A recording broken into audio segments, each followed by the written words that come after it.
బావా ఏమిటి బావా? ఓ సలహా చెప్పాలి. ఏమిటి? ఇప్పుడిప్పుడే మన కంపెనీ పైకి వస్తోంది కదా, ఈ రోజుల్లో దేనికైనా పబ్లిసిటీ చాలా అవసరం. అంచేది కొత్త సంవత్సరానికి క్యాలెండర్ వేద్దాం అనుకుంటున్నాను. ఈ బొమ్మ అయితే ఎలా ఉంటుందో చెప్పు.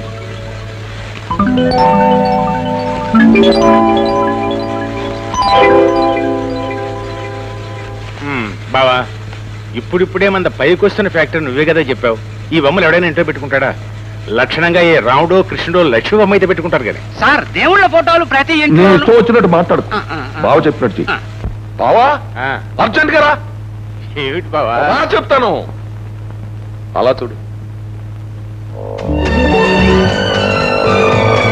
వాళ్ళని చూస్తుంటే నాకేమనిపిస్తుందో తెలుసా? ఏమనిపిస్తుంది? నిన్ను కూడా అలా కూర్చోబెట్టుకుని స్కూటర్ మీద శిఖరాలు అనిపిస్తుంది. ఫ్రీకి ఒక కారు కొనివ్వకూడదు? నేను బొత్తిగా డ్రైవర్ని అయిపోయాను. సినిమాకి వెళ్ళాలన్నా, కాలేజీకి వెళ్ళాలన్నా, పార్క్ వెళ్ళాలన్నా, చివరికి మల్లెపూలు కొనుక్కోవాలన్నా టక్కున ఫోన్ చేస్తుంది స్కూటర్ ఇస్తున్నామని. నేను డ్రైవర్నే. ఓరి అమాయకపు తల్లుడు, ఈ లోకంలో ప్రతి పెళ్ళానికి ప్రతి మొగుడు డ్రైవరే. కారులో ఉన్న వాళ్ళంతా కారులోనే తిరగక్కర్లేదు. పెళ్లి కావలసిన వాళ్ళకి, పెళ్లి అయిన వాళ్ళకి స్కూటర్ అయితే అందులో కొన్ని ఉపయోగాలు. కారులో అయితే పక్క పక్కనే కూర్చోవచ్చు, ఇదైతే హత్తుకుని కూర్చోవచ్చు. ఆ హత్తుకోవడంలో వీరి వేడి వారికి, వారి వేడి వీరికి సరఫరాయి అది ప్రేమగా మారి అది పెళ్లిగా రూపొంది. ఇంకా చెప్పాలంటే 10 నిమిషాలు టైం పడుతుంది స్కూటర్ దాని ఉపయోగాల గురించి. నాకు ఇప్పుడు టైం లేదు, ఢిల్లీ నుంచి వచ్చా. త్వరగా ఢిల్లీ నుంచి వచ్చా బాబు. నువ్వు ఇంటికైతే వెళ్ళేది, దారిలో నన్ను ఆడిటర్ గారి డ్రాప్ చేసి వెళ్ళు. నిన్ను స్కూటర్ మీద డ్రాప్ చేయాలి? అవునరా, చాలా సిగ్గేస్తుంది. సిగ్గెందుకు? ఏమిటి సిగ్గు? నన్ను ఎక్కించుకుని తిప్పడానికి లేని సిగ్గు మాయని తీసుకెళ్ళడానికి వచ్చిందా? రెండు మా ఆయన తీసుకెళ్తాను. నువ్వైతే ఎక్కడ తింటావు తెలుసా? సరాసరి అక్కడ తింటా.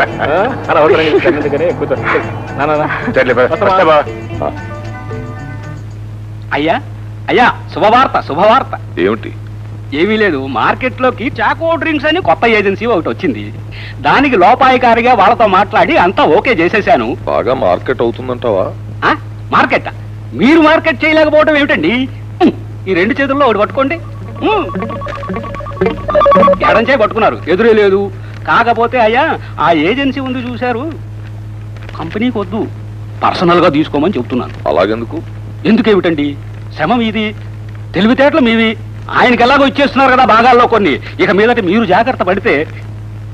మా బావ నేను బ్రతికుండగా ఏ వ్యాపారం చేసినా కలిసే చేస్తాం.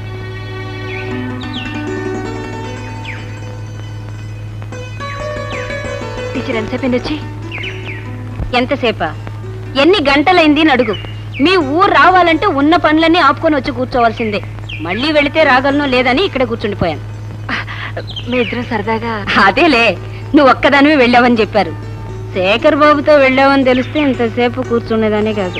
అవునండి, రావటం మాత్రం ఒక్కరితే వస్తుందండి, తిరిగి వచ్చేటప్పుడు మాత్రం ఇద్దరం కలిసి వస్తాం. ఇద్దరు వస్తే పర్వాలేదు, ఏదో ఒక రోజు ముగ్గురు వస్తారేమో. ప్రస్తుతం అదే ప్రయత్నంలో ఉన్నాడు. ఆగండి ఆగండి ఆగండి, ఒక్క నిమిషం ఉంటే నేనే వెళ్ళిపోతాను. ఏం లేదమ్మా, మా స్కూల్లో 100 మంది పిల్లలకు November 14th బట్టలు ఇవ్వాలనుకున్నాం. నువ్వెంతమందికి ఇస్తావు? మీ ఇష్టం అండి. అదేం కుదరదు, నీ నోటితోనే చెప్పాలి. ఒక 10 మందికి. Very good. నువ్వు బాబు? ప్రియ పిల్లలు నా పిల్లలు ఒకటే కదండి. అది పెళ్ళైన తర్వాత, పెళ్లికి ముందు నీకు ఒక 10. Very good. నీకు ఒక 10 మంది పిల్లలు, నీకు ఒక 10 మంది పిల్లలు, మొత్తం 20 మంది పిల్లలు. అదంతా మీకు ఎందుకండి? ఇదిగో ఇదిగో చూడండి, మీరు 25,000 తీసుకొచ్చి నాకు ఇచ్చేసేస్తే నేను చేసేస్తాను కదా, ఖాయం చేసేస్తాను. మీకెందుకు? ఎలా ఇస్తారండి? అవతల ప్రొపరేటర్ గారు ఎవరికో ఇచ్చేశారట. మీకెందుకండి?